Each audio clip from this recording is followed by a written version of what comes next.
Hello, everyone, and welcome back to the LAOT Podcast. I'm Arnav Mathur, and today's conversation is about something that sits at the foundation of every constitutional promise this country has made: the Indian judiciary.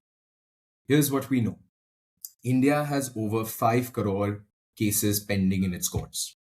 The judge to population ratio stands at roughly 22 per million, against a recommended benchmark of 50. 30% of High Court seats remain vacant. At the district level, which handles nearly 87% of all litigation in our country, there are over 5,000 vacancies and a debatable performance evaluation system. Of course, there have been some advancements as well. The e-courts project expanded dramatically. Live streaming opened courtrooms to the public in ways unimaginable about 5 years ago. And yet, for many, justice remains distant, expensive, slow, sometimes incomprehensible.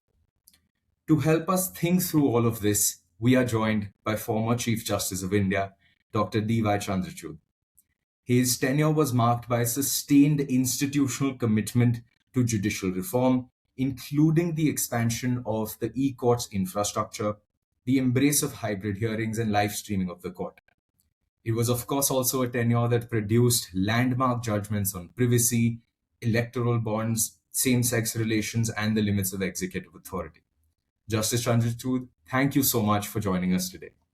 Thank you very much, Arnav, for having me on your podcast. It's a pleasure to be here. Thank you, sir. Now, when you look at the Indian judiciary as a whole, the full system from the district judiciary all the way up to the Supreme Court, what do you consider as the single biggest structural problem? It doesn't have to be the one that's discussed the most, but what I want to understand is that what is a problem that, if solved, will have the greatest change or greatest impact for the everyday litigant? Arnav, the first thing which we need to emphasize when we talk about the Indian judiciary is that our judiciary is not really one monolithic whole. In the sense that this is not really in just one top-down judiciary without any diversity or variation. So it's not a monolith. You have, of course, the Supreme Court, and then you go down to the smallest court in the taluka courts in the country. Years ago, I think it was probably 2010, Mark Galanter, spoke about this very succinctly in a lecture which he delivered in Pune, when he says that, the first tier is, of course, the constitutionally visible courts, the Supreme Court and the High Court, where you have, the Finance Council appearing, you have the senior most judges, and which attracts the greatest amount of scholarly gaze. Yeah. Then you have the ordinary tier, as Galanter said, of gridlocked and often disregarded district courts, where the bulk of the litigation takes place. And that is really an area which has not been focused upon. And third, then you have the third tier, which consists of, you have your Lok Adalats, the Gram Nyayalayas, the non-state fora, consisting of both brilliant initiatives, as Galanter said, and then gruesome aberrations also. Yeah. Now, if you look at the everyday experience of a litigant coming to our court, what is it clouded by? It's clouded by delay, uncertainty, cost, and being caught emotionally in a process which is at best opaque and intimidating. So any structural diagnosis which we really make has to begin right there. Yeah. So the biggest structural problem which faces the Indian judiciary cannot really be identified with, simplistic or token phrases like there are too many cases or too few judges. Yeah. To give, your listeners some context, I think let me just first paraphrase the nature of the problem. Now, there are studies which estimate that the pendency of cases in India imposes an economic cost of more than 2% of the GDP. The World Justice Project report of 2025 ranks India as 114th among 143 countries on civil justice and 89th out of 143 on criminal justice. Now, this is really a very telling figure. Yeah. I think it all flows from a deeper sense of, what should I say, a sense of misalignment between the constitutional promise of access to justice and of reorienting or reframing Yeah. the designs and processes of the judiciary. Lawyers and judges are key stakeholders in the process who hold immense sway over the system. But the critical stakeholder is the litigant. Correct. And my concern is that our system is excessively lawyer and judge driven, with very little focus on the experience of the single individual, the single institutional existence in the form of litigants for whom the structure is meant. Meant for. Now, if you look at there are two or three problems. I mean, I'll really expand your question to maybe cover two or three issues. Yeah, First, absolutely. delays, arrears, and pendency. Now, if you look at these statistics, you find that in the district judiciary, the actual disposals do in fact almost keep pace with the institutions. I have, this morning, I have the figures on the disposal statistics as of July 2026. And, those figures really seem to indicate that, say, for instance, in 2023, the institution of cases was about 23.57 lakhs, disposals were 22.80 lakhs. 2025, the institution was 26.56 lakhs, and the disposal was about 24.84 lakhs. So, contrary to popular perception, there is a great deal of work which is happening at the level of the district judiciary. Now, having said that, now we have statistics on, say, the National Judicial Data Grid, which estimates, as you rightly said, that about 54 million cases are pending across our courts. Now, the annual inflow does outstrip the disposal, but by a margin which is not excessive. Now, what do we really do with it? The backlogs really emerge because of core structural constraints in the Indian judiciary, such as judge strength, case flow design, government litigation practices, which I'd like to emphasize, and the procedural culture, which have remained largely unchanged, even as new laws, particularly on economic regulation, have come in, and new technology has been introduced into the Indian judiciary. The second and allied aspect which I want to mention is the design of the system. At the birth of the Constitution, Dr. Ambedkar mentioned that the Constitution was a normative break from a deeply hierarchical society. And that's a very critical point which he made. An attempt to reconfigure relationships between the state and citizen and between citizens themselves. Now, on the other hand, a court system which is genuinely aligned with these constitutional aims would be designed around the experiences who come to the court system. That is, your litigants. Unfortunately, and instead, much of our institutional architecture is organized not around the experiences of those who come into the system or use the system as litigants, but it's organized around the needs and habits of repeat players. Now, who are these repeat players? Government departments who have repeated litigation, large organizations, established law firms, and around inherited colonial forms which emphasize technical rules, procedure, and vertical hierarchies, if I might call you that. Just one example, look at the layout of our courts. The language and layout of many of our courtrooms uh, the excessive recourse to Latin idioms and language, Correct. uh, the listing system, which often expects litigants to endure multiple short adjournments. Hmm. You have this rollover constantly taking place. Correct. The adjournment culture, which assumes that parties can absorb the time and cost of delay.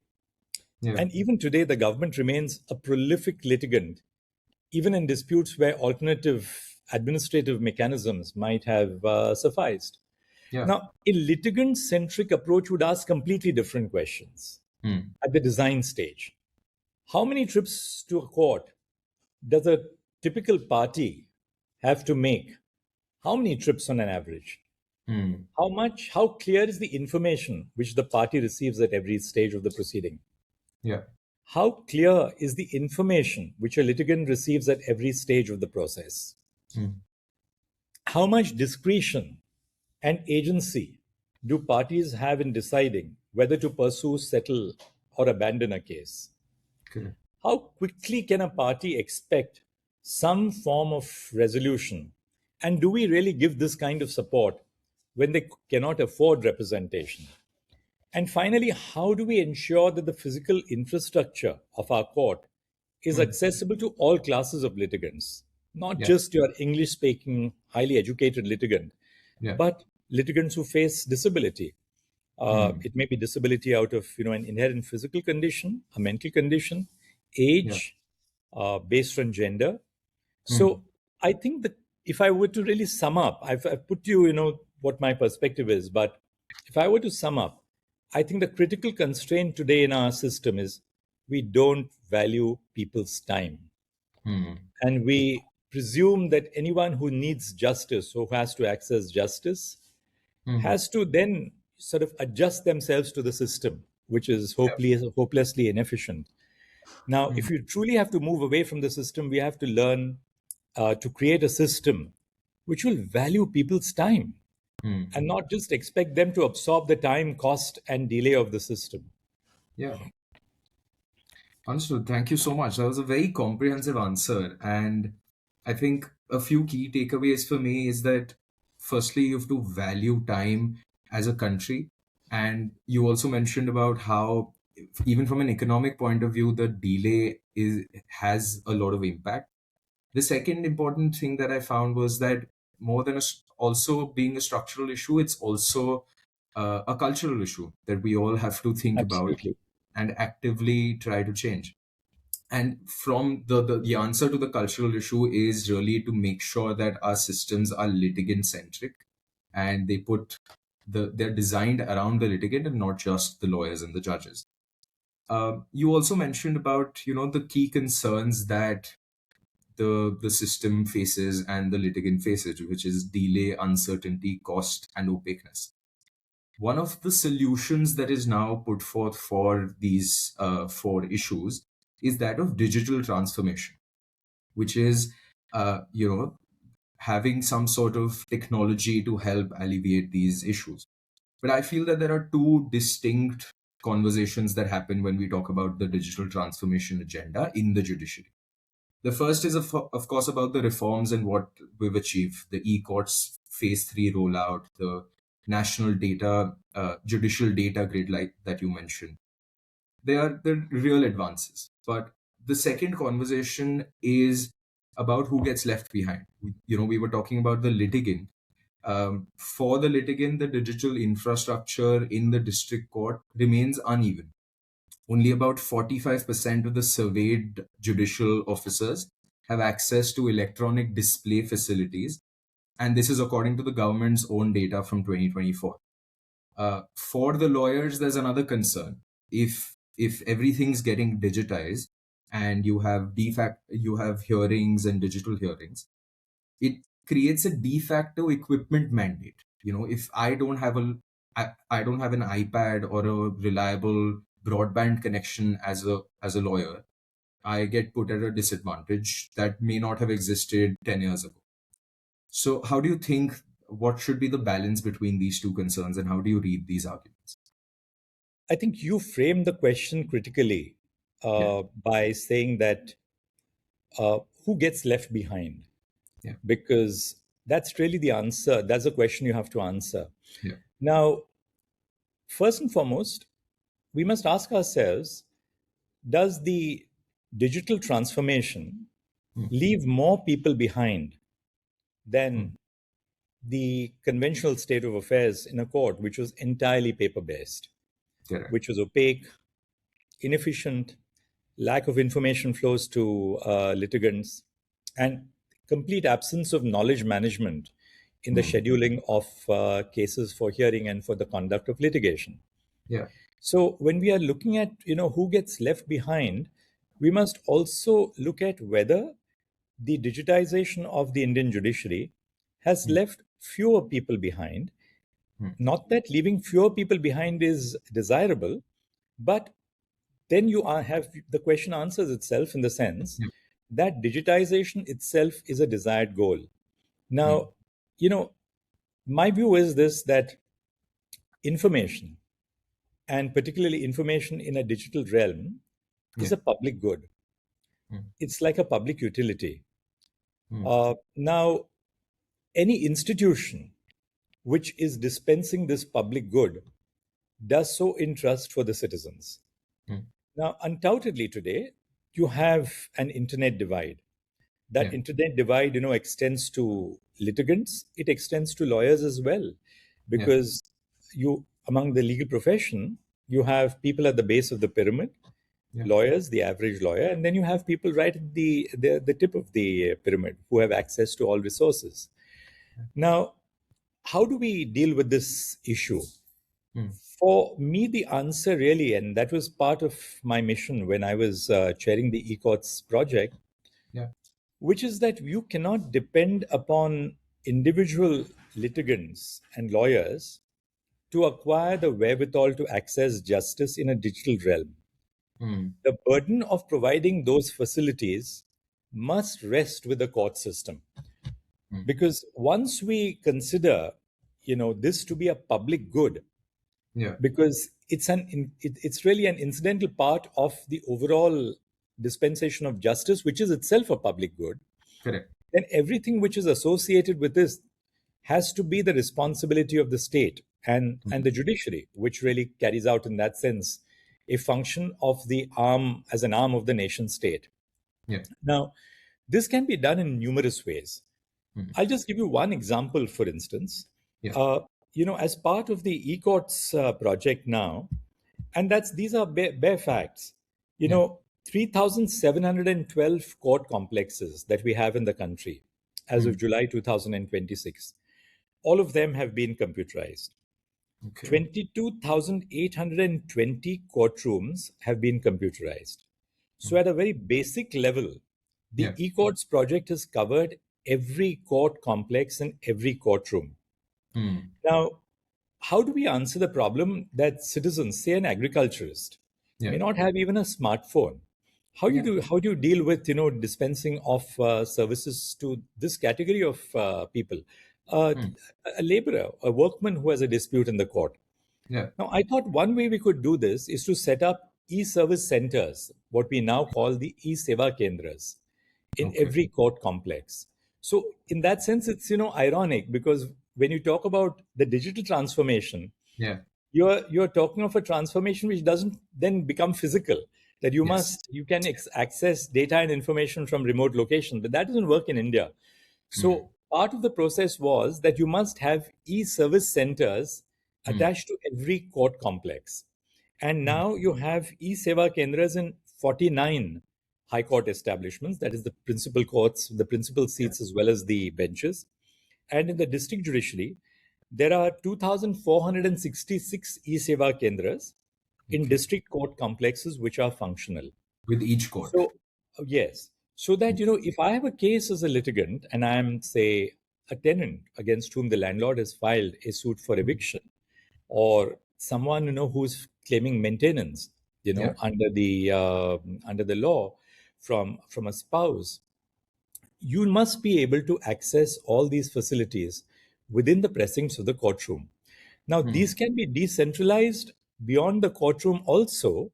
Yeah. For instance, you have now at the level of every village the Gram Seva Kendras, so that the facilities of the court can be integrated with the overall facilities which are being provided increasingly at the level of the gram nyayalayas, or the gram the gram panchayats, the village facilities, the village centers.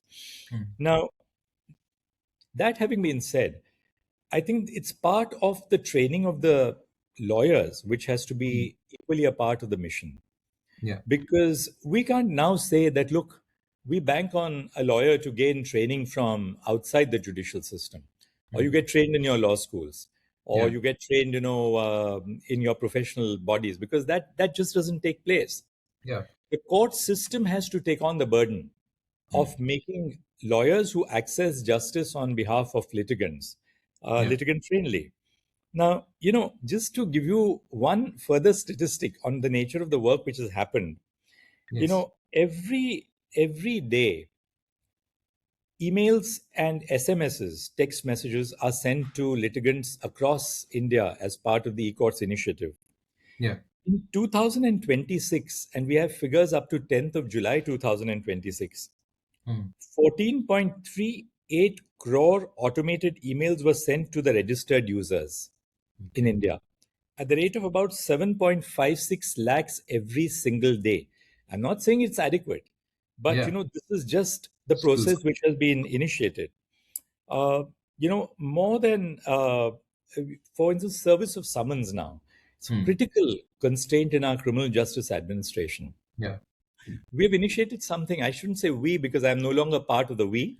Old habits die hard, and I sometimes identify myself as we, but now I'm a common citizen standing apart from the system. But one of the processes which we initiated for service of summons is called NSTEP.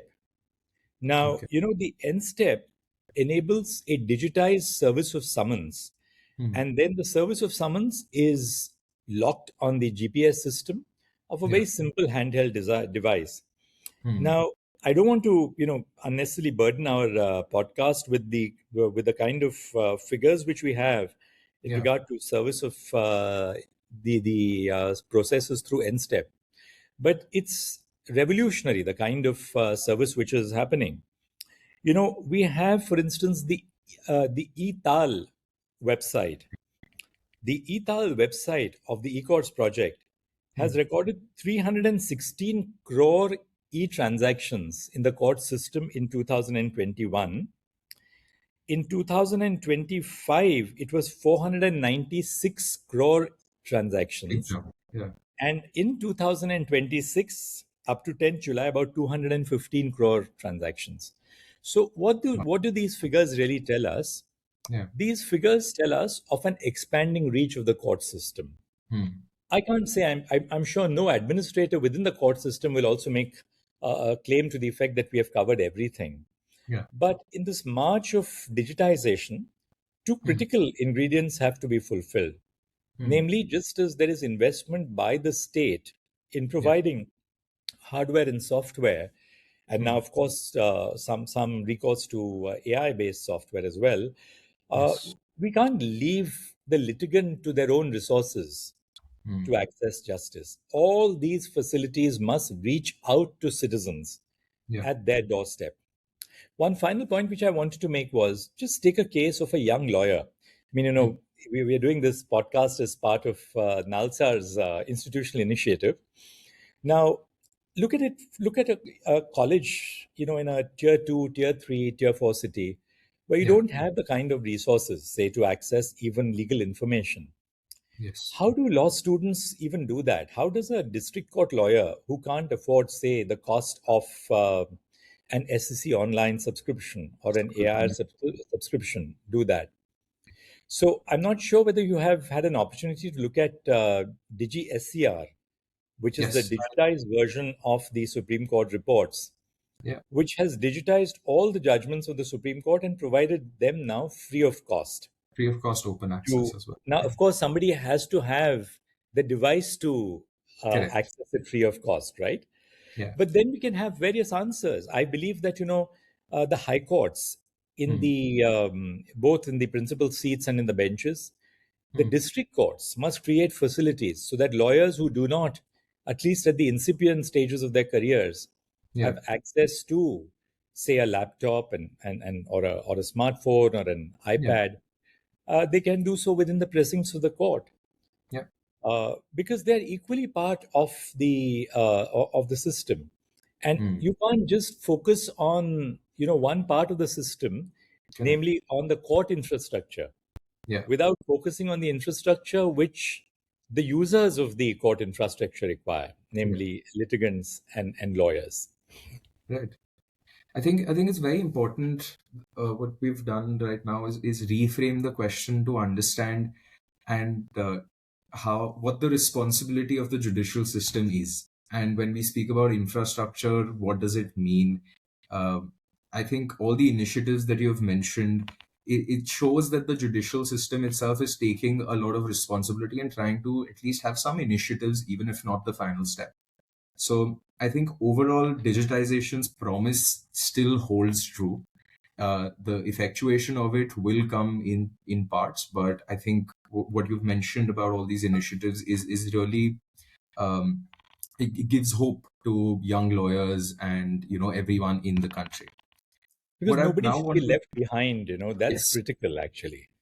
yeah, And you can't gloss over the fact that there is really a huge divide in terms of resources, correct. access to those resources, and we must therefore conceptualize a system design Hmm. which takes into account those who have no access at all, those who have no resources.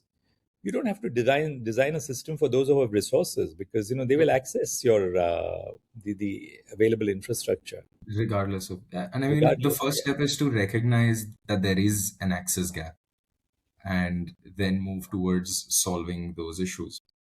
Uh, I want to quickly switch over and come to the district judiciary question. There are two issues that I've analyzed within the district judiciary, and I'd love to get your thoughts on it. The first problem is that district court judges are subject to disciplinary authority of the state government under Articles 233 to 235 of the Indian Constitution. These are the same set of rules that apply to bureaucracy. So, hypothetically, a judge who delivers an inconvenient order at the district judiciary level could face adverse consequences that a high court judge would not. The second issue is that of the performance metric that is used to judge the judges. Uh, there's a point systems for disposing cases with different weights for different categories. So practically what I understand is that a judge who wants a good annual performance review is better off clearing 10 routine cases rather than spending time on one more complex matters. So this is just the incentivization that we have in the performance metric system. How do you see these both of these issues, and how does district judiciary's advancement is hindered by these two problems? I'll deal with your first question, which is Yeah. on disciplinary control over the district judiciary. And just Yeah. a factual clarification, Yeah. uh, disciplinary control over the district judiciary is not with the state government. It's Hmm. entirely with the high courts. Okay. The governor is the appointing authority in form, yes, Hmm. but it's not the executive which exercises disciplinary jurisdiction. Suppose Okay. there's an allegation of misbehavior on the part of a judicial officer, maybe judicial Hmm. corruption, or misbehavior in court, or long absenteeism, whatever it is. Yeah. The process is always initiated by the High Court. Okay. So the disciplinary committee of the High Court would ensure that, the first and foremost, that an opportunity is given to the officer to show cause why a disciplinary inquiry should not be held. In some cases, a preliminary inquiry may be held. So the Hmm. entire disciplinary jurisdiction over district judiciaries, the district judiciary in India, in all states and union territories, is not Hmm. with the government. Okay. And if the government ultimately, though the final order, say, of termination or reduction in rank Hmm. or withholding of increments has to be issued by the governor, it's issued in the name of the governor. Yeah. But as a matter of fact, the advice of the High Court is pretty much binding Okay. on the executive. So that's one thing. So it's not that the district judiciary is subject to or amenable only to the executive influence, because that would be terribly destructive of the independence of the judiciary. Correct. Now, the second aspect which you emphasized, which is which before I go into the second aspect Yeah. on performance metrics, we live in very difficult times. Mm. And you find that, a court, a judge, always has to, in that sense, unless a case ends in a mediated settlement, Yeah. has to decide that one party is right and the other party is wrong. Yeah. Now, maybe it is cultural, but the moment a court takes a decision, you will Mm. find the number of anonymous complaints, Mm. which the moment somebody is up for promotion, Yeah. you will find the number of anonymous complaints which pervade the scene, Yeah. just trying to ensure that somehow the promotional chances of that person are scotched. Mm. Uh, you find this happening, with such regularity. Yeah. Uh, very often, complaints which, on further inquiry, you find the address is fake, the name of the person who complained is fake, or sometimes it's purely anonymous. Mm. Now, this is a problem because the moment you investigate Yeah. into the conduct of a judge, that itself has a chilling effect. Yes. Now, a distinction has to be made on, say, a judicial order, which is found to be wrong, and misdemeanor, which is not relatable to the correctness of a judicial order. Correct. A judge, as it is said, has the jurisdiction to decide correctly and incorrectly, which Mm. is not to say that you are at liberty to decide incorrectly, but you are Correct. still vested with that jurisdiction. And error cannot be just a ground for pursuing disciplinary jurisdiction against a judge. Mm. On the other hand, if there are serious grounds of misdemeanor, you Yeah. have to follow the inquiry and then, of course, give the concerned judge and the district judiciary a Yeah. fair opportunity of defending themselves in the course of the inquiry. Mm. The second limb of your question was on performance metrics, and this is a Correct. cause of concern. Now, the performance of judges is evaluated basically in the district judiciary at two levels. Okay. First, you have the annual confidential reports, the Mm. ACRs as we call them. And second, you have the quantitative disposal norms. Mm. Now, the quantitative disposal norms very often prioritize quantum over quality. Yes. Take the case of a judge who is holding, say, charge of the CBI court. And Mm. I give you a specific example of the CBI court. Yeah. CBI trials are, it is well known, very complex, and that's why the case is handed over to the CBI. Very Yes. often it may be an economic violation. Mm. Huge number of witnesses, Mm. large documentary records. Now, these trials typically, therefore, take a long period of time. Witnesses don't show up on time. Yeah. The prosecution or the accused would seek an adjournment. So, Mm. the disposal of a CBI judge may be less than the disposal of a judge who is doing, say, just a simple civil jurisdiction.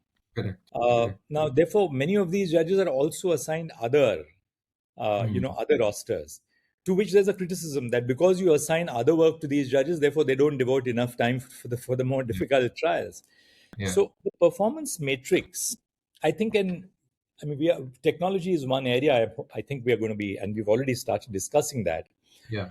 I think the performance metrics of the judiciary generally, and I don't think this is only for the district judiciary, this Okay. is also for the high courts. Mm. Those metrics have to be revisited, Mm. particularly in the area of artificial intelligence, Yeah. which focuses both on quantity and quality. Yeah. When I was a young lawyer, Mm. no names to be taken, of course, we always had a chuckle over this judge who would, find that the court was empty and then Mm. run a roll call and then dismiss everything for default. So if you had 100 cases, you Yeah. just dismiss all the 100 cases for default and get up. Then Yeah. all the lawyers in the afternoon run and write out, handwritten applications for restoration. Yeah. So you get Yeah. 100 dismissals Disposals in and one. then you get 100 restorations as well. Now I just gave you an example of Yes. how you can beat the system if you really don't Yeah. want to work hard. Now, Yeah. that can really be taken care of with the Mm. use and innovative use of technology within Yeah. the system. So, whenever we talk of the deployment of technology, for instance, we talk about Mm. technology in the actual administration of courts or Mm. in judicial decision making. But Yeah. you can also apply technology in the assessment of the kind of work which is being done by a judge. Are you Mm. just sort of, is this particular judge only sort of disposing of, applications for substitution of legal representatives? Mm. Is that judge taking up, some of the heavy lifting, the heavy Yeah. duty cases which come to the court? And there must be some incentive Yeah. for judges who take up the heavier cases. Now, Correct. obviously, Arnav, you can't incentivize judges in terms of, the salary which they get. This is not Obviously. like corporate India, that Yeah. because you're more efficient, you will get a bigger bonus at the end of the year.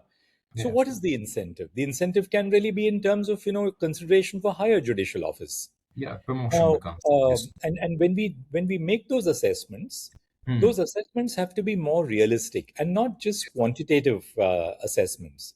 Uh, Mm. the final point which I want to make is about the serious deficiency in Mm. writing ACRs in India. Yeah. Now, annual confidential reports are supposed to be a very valuable piece of Mm. assessing the performance of an individual. Yeah. ACRs basically are divided into two segments.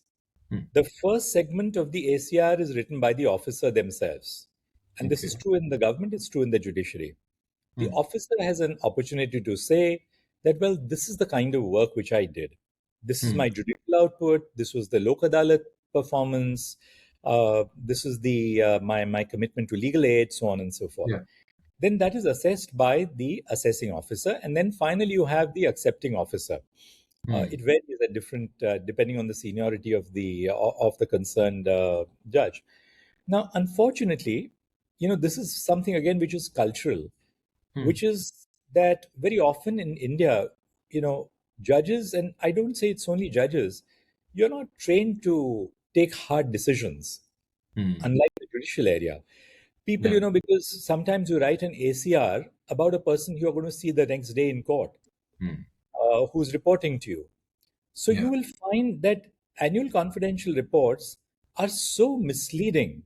Mm. I've come across ACRs in my career as a judge Yeah. where I wouldn't say the most dubious, because that would be a very strong word to use, but Mm. the more questionable people have A pluses, Colored. Yeah. outstanding, outstanding, outstanding, outstanding, outstanding, because they know exactly how to game the system. Yeah. So there is something terribly wrong about the way ACRs are written. Mm. And look at it this way. Later on, if a person who has an outstanding ACR is being Mm. overlooked for promotion Mm. and that order is challenged, Mm. the reviewing court will say, my God, but this person has an outstanding ACR over the last 5 years. Mm. So this tells us something about, um, not just the system, but the seriousness with which assessments are made, Yeah. particularly in the state sector. I wouldn't say government sector because it's not Mm. strictly speaking government, but in the state sector. Understood. So that's another matter of concern, Yeah. which has to be taken into account. And both of these reports, the ACR and quantitative report, both of them are completely, they're not for the public to view or for the applicant. Is that so? The ACR, if it's an adverse remark, Hmm. the judicial officer is entitled to know of the remark against them. Okay. And our judgments have said that an adverse remark is not just something which is adverse on a scale, but Hmm. something which would be below the required performance, say, for the next increment or the next promotion. That would Hmm. also qualify as adverse. So, in a given situation, if you just say somebody is average, to Yeah. say somebody is average is not really exactly adverse, but it is adverse It because is. that may prevent that person from a further promotion. Hmm. And so it's disclosed to the judge. The Hmm. judge is aware of it. But Hmm. obviously, and there I feel, though I've been a proponent of transparency, Yeah. that there's so much you can disclose in the public realm and so much which, in the interest of the proper functioning of the judiciary, you can't. You can't put Yeah. out, say the personal file of a judge Yeah. in the public realm in that sense. No, understood. Understood. Uh, staying on the thread of district judiciary, there's this question of talent. The Supreme Court in May 2025 reinstated the 3-year practice rule for judicial service examination, reversing the position as it stood since 2002. The argument is that judges need courtroom experience and exposure before they sit on the bench. The counter argument is that the requirement for a 3 years practice has like an earning gaps differentiation for the law graduate, and it hits hard those who are in need for financial support. These are also precisely the candidates that the judiciary needs to have a wider social base. How do you evaluate this trade-off and this question of talent? Well, with the greatest respect to their lordships, I think the judgment is terribly wrong. And I have cause for hope because the review, I believe, has been admitted. Yes. What was the reason why the 3-year requirement was introduced by the court?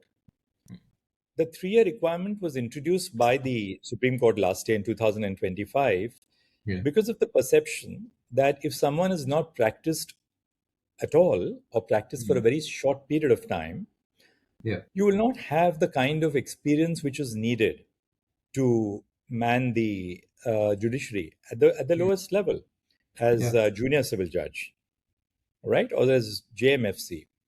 Yeah. Now, the question really is that if you put a 3-year requirement, first, I'm not talking about the social aspects, I'll come to it in a moment. Yeah. If you impose a 3-year requirement, Hmm. is there any guarantee that in those 3 years, this young lawyer would have acquired the wherewithal, the practical and substantive knowledge Yeah. which is required to function as a judge? Hmm. And I dare say the answer would be in the negative, because do we have those kinds of chambers which mentor young lawyers? Yeah. Are they even paid by chambers in the district judiciary? That's a critical problem with the system. So, assuming you have this 3-year requirement, does that really fulfill the object of producing trained lawyers before they join the judiciary? And the answer to my mind is completely no. Yeah. What is the impact? What is the impact? The impact of the 3-year requirement is that it hits those who have an absence of staying power. Yeah. And the persons who lack staying power are typically people who come from marginalized backgrounds, Absolutely. people who belong to the scheduled castes, the scheduled tribes, the backward classes, women, for instance. For instance, what happens as a result of this is you're postponing the assumption of institutional office by 3 years. Many of those people will probably just leave the profession. Absolutely. Do they even have the staying power to survive in the legal profession for 3 years? And if the answer is not, there are going so many of them on which we don't have data, so many of them would just sort of leave the system and would be lost to the system. Now, how do you deal with the concern of the court? The concern of the Supreme Court you cannot underestimate, Yeah. which is that, if a young judicial officer is not able to write, say, an order in an Order 39 Rule 1 application for injunction, or is not able to write a small order in an application for bail, it kind of affects both the administration of justice and the confidence of the officer Correct. who is newly appointed. Now, the answer to that has to be better training.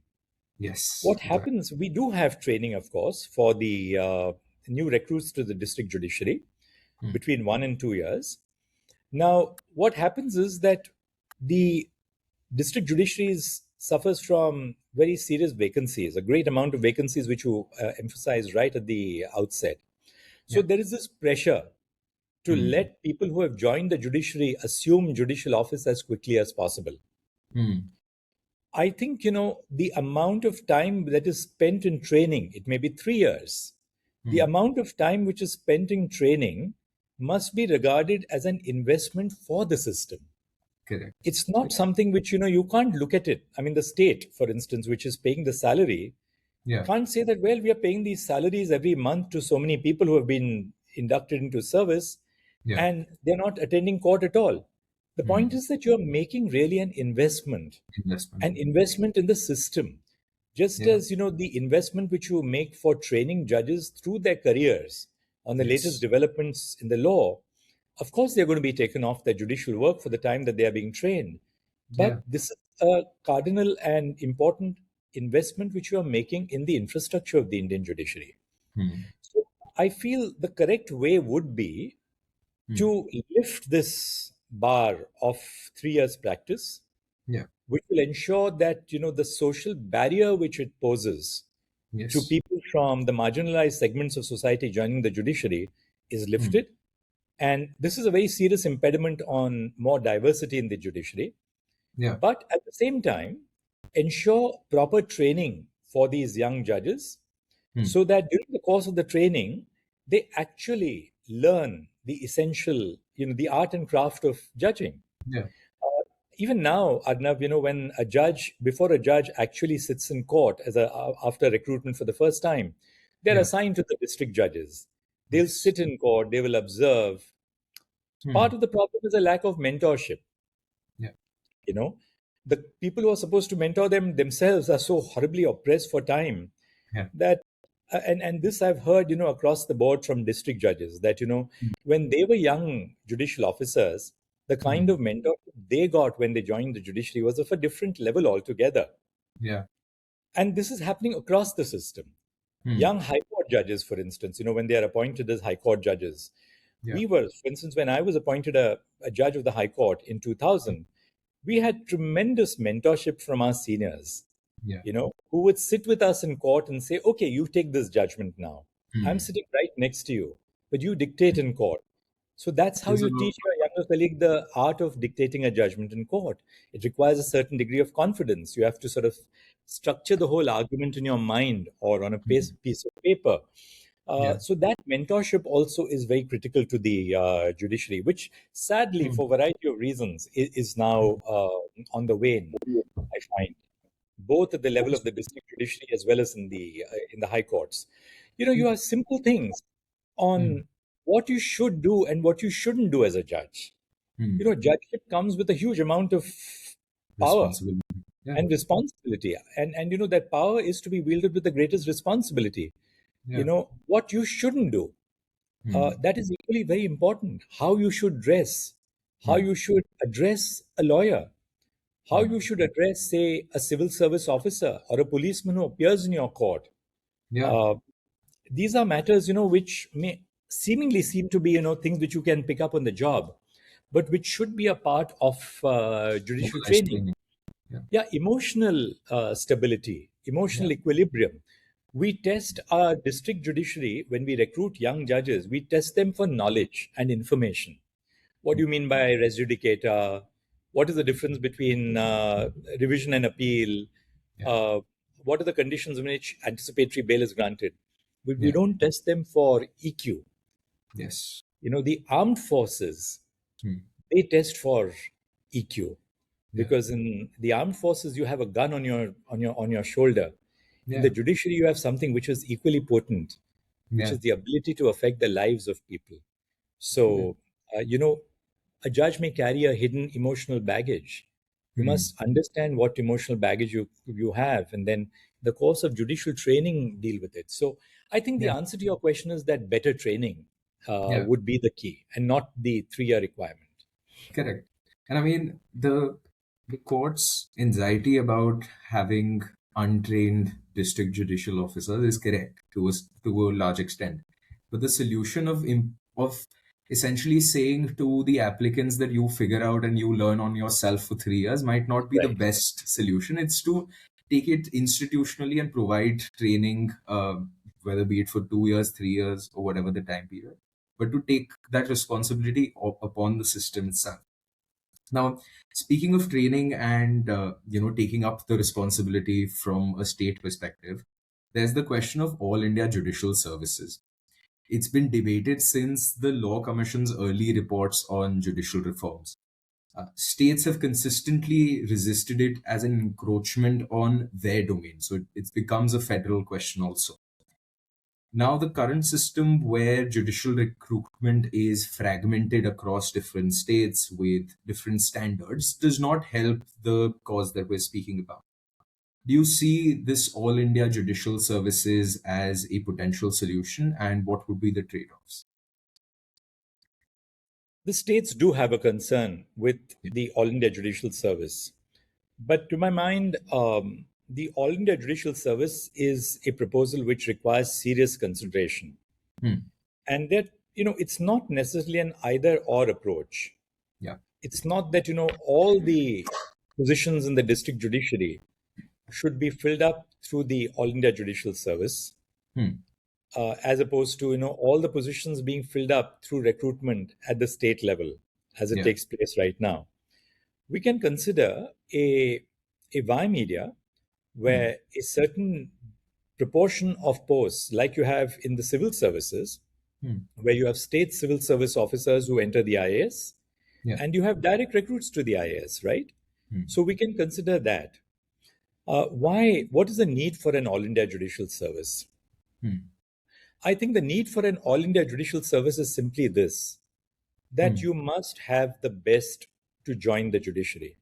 Yeah. And if an IAS officer whose parent state is Meghalaya Hmm. can discharge their duties effectively in Tamil Nadu, Hmm. or if an officer from Maharashtra can Hmm. function effectively in Kerala as a civil service officer, I don't see why that can't happen in the Indian judiciary as well.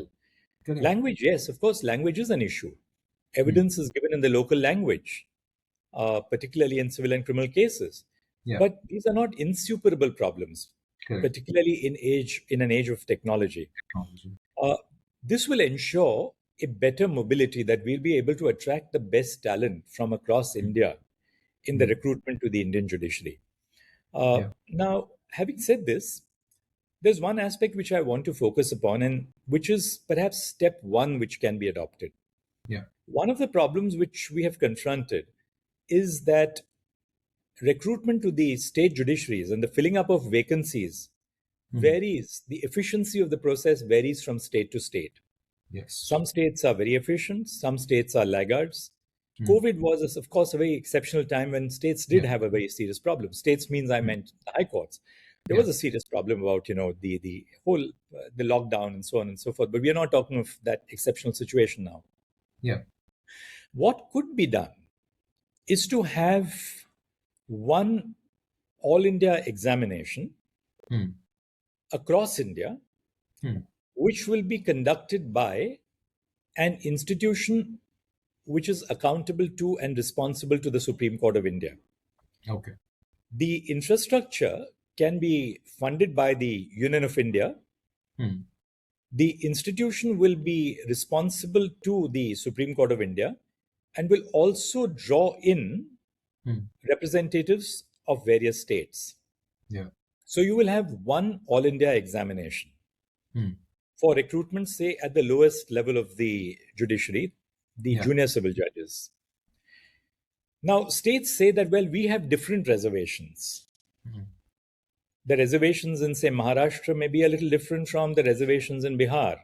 Yeah. Reservations in Punjab may be very different from the reservations in Tamil Nadu or Orissa. Hmm. So once you have a common merit list, Hmm.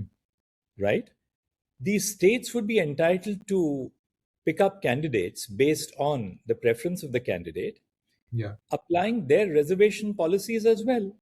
Yeah. So, having an all India judicial service does not mean that you will be bypassing the Hmm. reservation policies of individual states. To the I mean, that contrary, happens similarly for CLAT as well, or like any other entrance test. absolutely. So, many of these objections are more objections in theory than in Yeah. substance. There can be answers which can be found to Hmm. the All India Judicial Service. Hmm. And the final reason why I feel, apart from efficiency, better talent, more Yeah. merit into the system, the final reason why I believe that, an All India Judicial Service is necessary is that with the implementation of the pay scales in the district judiciary of the Hmm. Second Judicial Pay Commission, Yeah. now, the salaries and the pay scales of judicial officers are Hmm. pretty much at par with civil service officers. In fact, that was one of the grievances of the bureaucracy. That look, if the district judiciary gets the same salary, was a distinction between a district judge and a collector. So I said, why should there be? We must Why get the should? best as well. Why should there be any? You must get the best across the system. Yeah. But now that the salaries have really radically improved and the conditions of service have radically improved, Hmm. I believe the counter leg, which is that you must get the best into the judiciary, must also. This is a responsibility which we owe the nation, Yeah. and I believe therefore that the All India Judicial Service must be thought through. Of course, Hmm. there has to be consultation. Yeah. The views of the state should be taken into account. The views of Hmm. the high courts should be taken into account. Yeah. But this is something which is not just doable, but which Hmm. shall be done, Shall which be must done. be done. Yeah. Absolutely. I think that was a very comprehensive argument for an all India judicial service examination and addressing the various concerns that states have raised in the past as well. I want to end this session by asking you just a couple of questions about the collegium system. I want to push past the very common arguments that we've heard about the independence of judiciary. And I understand that, of course, independence of judiciary is non-negotiable. Political capture of judicial appointments would be worse than the current system that we have. And one of the most common arguments against, for Collegium has been that what's the better alternative? We don't have any better alternatives for now. But my question is that does this mean that Collegium system is effectively permanent and it's unreformable?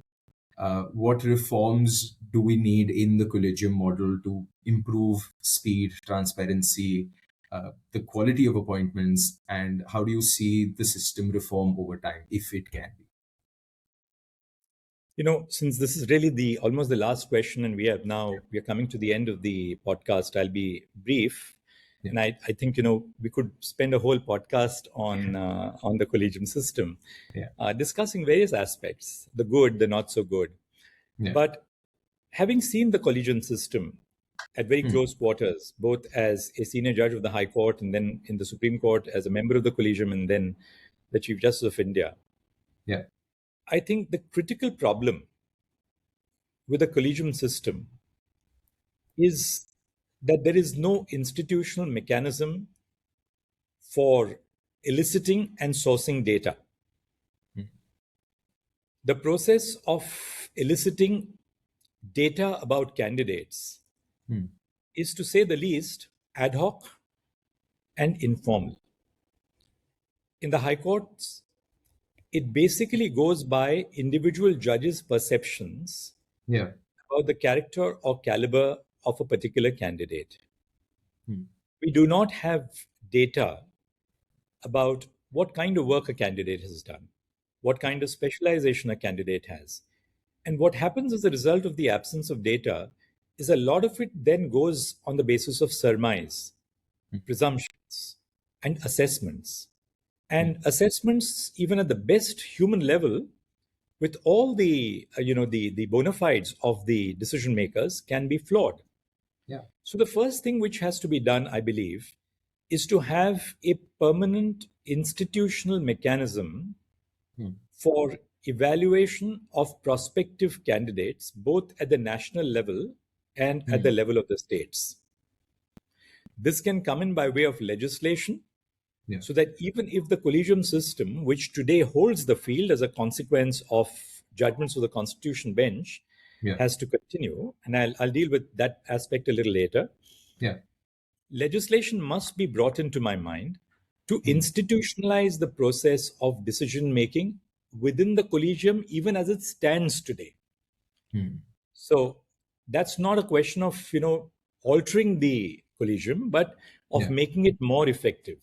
Have an institutionalized infrastructure at the level of the Supreme Court, the national level, and then also institutionalized structures in each of the high courts to collect data, not merely for appointments for evaluation, not merely for appointments to the high courts, but also when you're appointing district judges who will eventually go to the high court, which is completely absent today. And in the absence of an institutional mechanism, the appointment process tends to become ad hoc, and dependent on the individual perceptions of the members of the collegium. Yeah. That is one of the problems which I find. Hmm. The second, and which I want to dwell upon, is that when the collegium system was brought in, it was brought in on the basis of the foundational assumption that the government should not have a role or a final voice in the making of judicial appointments, and that the independence of the Indian judiciary, preservation of the independence of the judiciary required that judges should have a decisive voice in the appointment of judges. Allied to this was the belief that who better would know judges than judges themselves, right? Who better would know lawyers who appear before the court than the judges before whom the lawyers before whom the lawyers appear.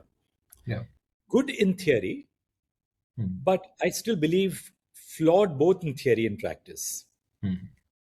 For one thing, there's no question about the fact that the structural design of the system must ensure judicial independence, because nobody would say that, well, because there are problems in the existing system, therefore you must forsake this institutional mechanism for something which will not protect the independence of the judiciary. Nobody would say that.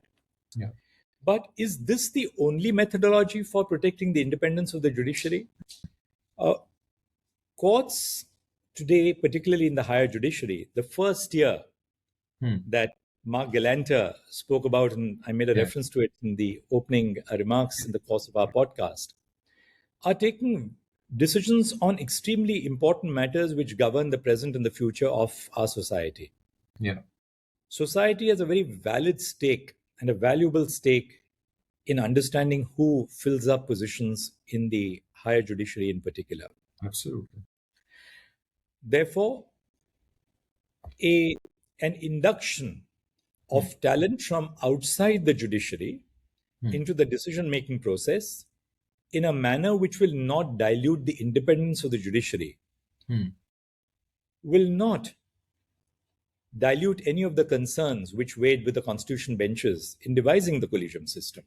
The third point which I want to make is this, that in the system which we have today, now before I go on to the third point, just one incidental point which I wanted to make is, if you have outside talent which comes into the collegium, the fine print is how do you select that talent? Who will select that talent? If you give a decisive voice in that to the government, then again, you're not in that sense The protecting the independence very concerns which we are looking at. Now, that is the difficult part. Should the induction of, say, some outside people from civil society, experts, should this be done on a collaborative process in which the government also has a voice together with the judiciary? Should it also consist of, say, people who belong to a certain segment, say the academia?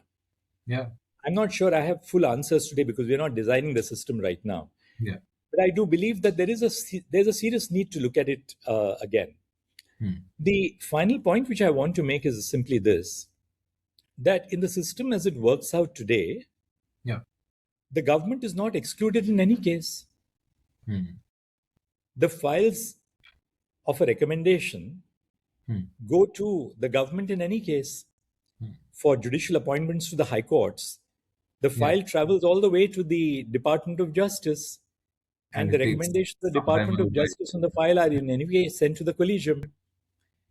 That's the formal process. But can we say that the government informally has no role in the appointment process at all? Now, if we accept the fact that the government, both formally and informally, has a presence on the decision-making process which leads up to judicial appointments, then is there not a ground for formalizing that, where we recognize that the original design of the Constitution did contemplate that the government must have a role. It's equally a stakeholder in the process.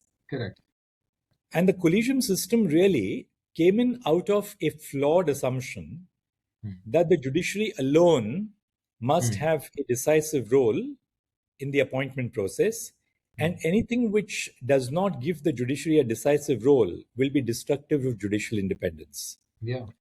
I think we can consider alternate structural designs, and Hmm. this will require extensive national consultation on which alternative structural designs can preserve those concerns Hmm. of ensuring judicial independence, yet making the process more open to diversity. Yeah. And if I may be pardoned for using the phrase without really being criticized unduly for it, less incestuous. Oh, that makes sense. And I think all three of your points, which is firstly about the evaluation criteria and the effectiveness, the second about getting some sort of an outside talent, and the third about government already having the role. And the third point I really agree with, which is that even within the Collegium system, there is heavy government involvement, informally, formally, both ways. By formalizing it and by having structures that make it more transparent, it's better, and it does not hamper the judicial independence any more than what the current system does.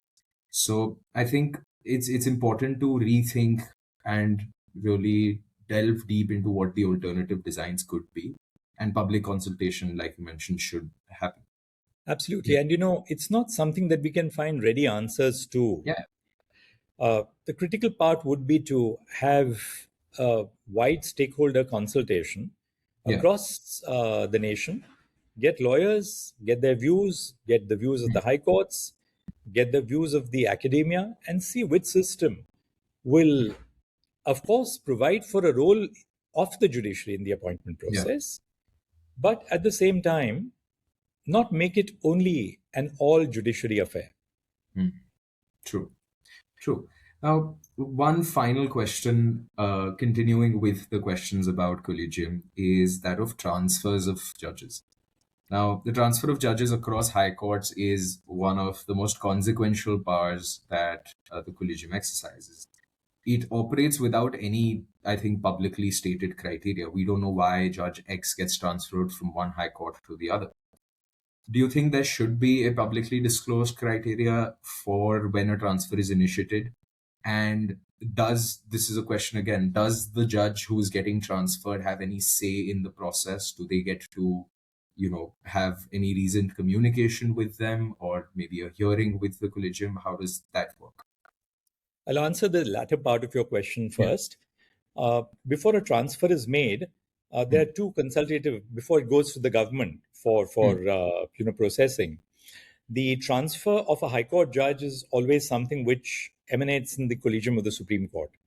Now, before a judge is transferred, consultation takes place at two levels. Hmm. The judge who is proposed to be transferred is informed that it is proposed to transfer that person from High Court A to High Court B Okay. in the interests of the better administration of justice. That's one of the formula which is used. Hmm. And the other is, of course, in public interest. Hmm. The judges of the Supreme Court, or the senior most judge of the Supreme Court, drawn from those high courts, Hmm. are also consulted. Okay. So there's a consultation of other judges of the Hmm. Supreme Court who have knowledge of the affairs of that high court. And Yeah. the judge is also given their an opportunity. Sometimes Okay. judges say that, well, I need to come and explain to you in person. Hmm. Now, I'll answer the first part of your question, which is more difficult, Yeah. which is that do you really state the reasons why a judge is being transferred? Hmm.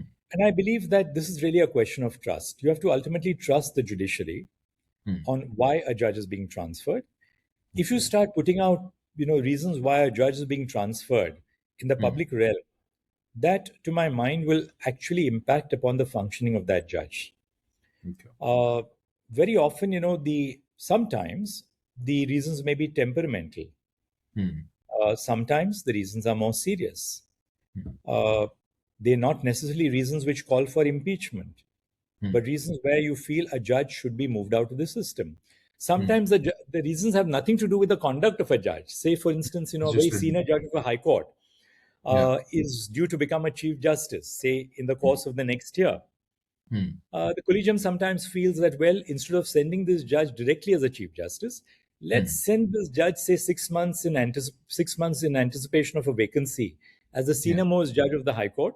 So that judge sort of gets to know the bearings of that court, gets to be comfortable with that court before assuming charge as Chief Justice. So there are different reasons why a judge can be transferred.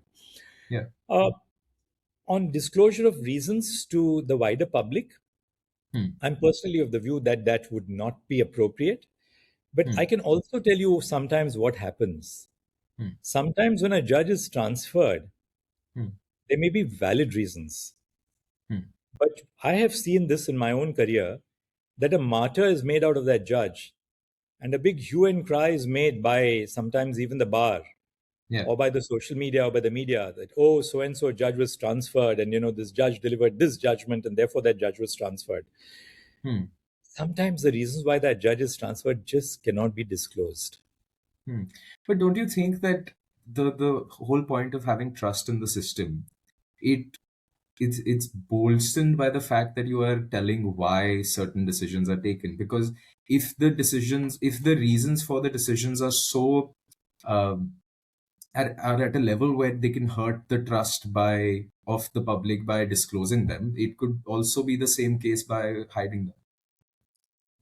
In the sense that I would also feel that therefore sometimes it's also, today the process which we have for disciplining judges, we Yeah. have the in-house procedure, and then you have Yeah. impeachment. You have nothing short of that, right? Yeah. And that is one reason why I believe, some thought process must go. There may be, say, acts on the part of the judge which will certainly fall short of impeaching a judge. Being a judge. Say a Yes. judge who has kept 200 judgments in reserve for 2 years. This may not be a ground for impeaching the judge. It may be Yeah. simply because that judge is that kind of an inflow and outflow of cases from the court. But you have to tell that judge, well, you have to correct this Yeah. because it's not good for the system. And we've had examples of that. I've had to deal with those cases as both as a judge of the Supreme Court and later as a Chief Justice of India, getting to talk to those judges and say, hey, listen, you need to take some leave and dispose of those cases which are pending on your file. Now, we need to have some system, some disciplinary system over the judiciary, short of the constitutional process which it exists today. Yeah. Many of these cases are not cases necessarily for impeachment.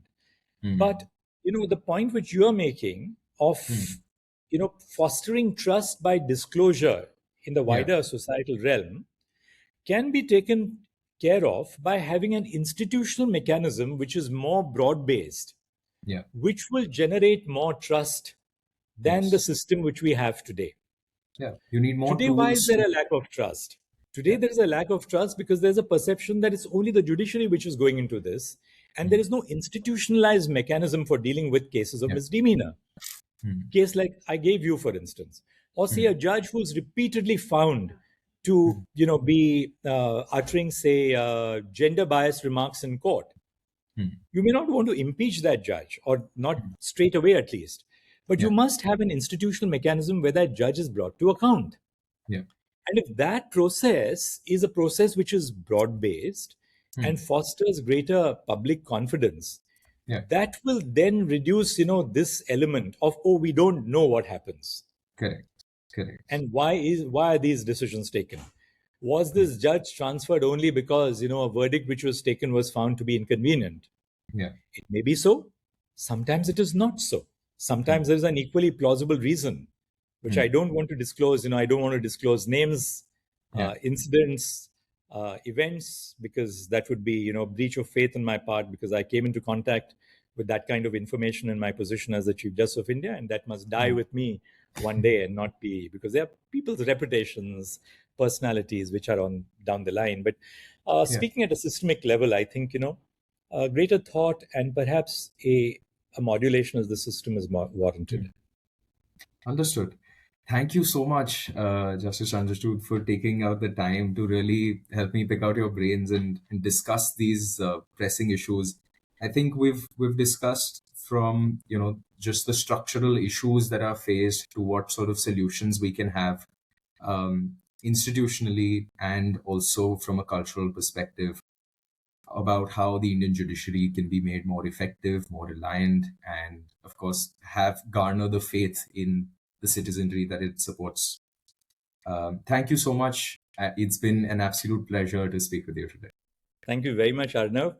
I'm not sure that we have all the answers to everything that we discussed, but Yeah, if we provided some food for thought, some yeah, basis for a further dialogue, yeah. both in the academia and beyond in civil society, I think this podcast would have fulfilled a very important purpose. And thank you very much for inviting me for this. It's been truly a pleasure to be here.